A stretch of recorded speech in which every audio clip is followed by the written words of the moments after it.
But you actually see how amazing it is that your choices are shaping the future. One of the things that I mentioned in our subcommittee was about Virginia Tech's reputation. That was what drew me here, is how reputable of a university we were, and actually what we are known for. The name here really carries out in the business world. So that was something I added to our research, is that it should further our prestige. A couple meetings ago, we were talking, all the subcommittees were together in one big meeting, and there was a question on verbiage that came up. I can't remember exactly what the verbiage was, but it seemed a minor issue to me, but all of a sudden, all these professors were just standing up going, "Oh, this is awful, and we need to fix this." Well, I guess the semantics of these things really make a difference. Yes. Here, I didn't really know that someone like me could actually make a difference here. I thought that was left more to graduate students that were involved, as well as faculty members.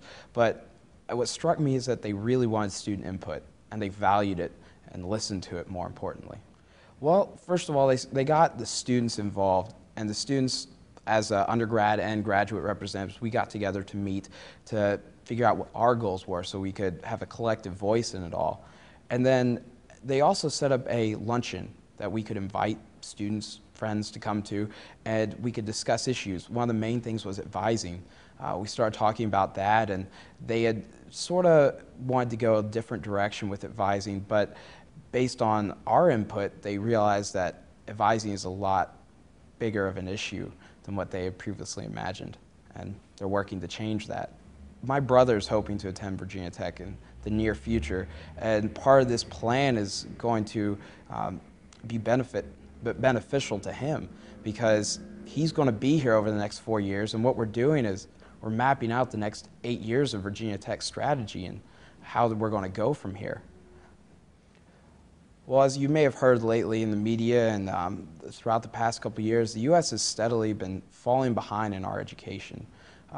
We don't really have the same innovation that we've had in the past. And one of the things that's very important to me is that we look at what Virginia Tech was founded on. We originally a land-grant university. We still are. But one of the things in the committee we're working on is changing what the land-grant mission actually is. And by doing that, we got to realize that it's not so much about just providing agriculture and engineering needs to the local community, but participating in a global community and finding the new needs as technologies arrive and the world gets smaller and smaller.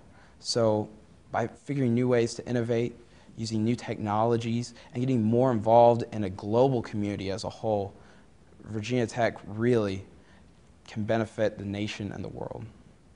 It's been a separate learning experience, which really I think is going to benefit me more than any classroom experience I've had, because I'm working with people that soon could possibly be my peers, working on issues that would be real world issues in a business, or if I worked at a university, or whatever I did out of college. And that's one of the things that we should try to replicate in our classroom. For example, some of the classrooms here, they've changed the way that we take tests. Currently, the regular structures, you have multiple choice and a written portion.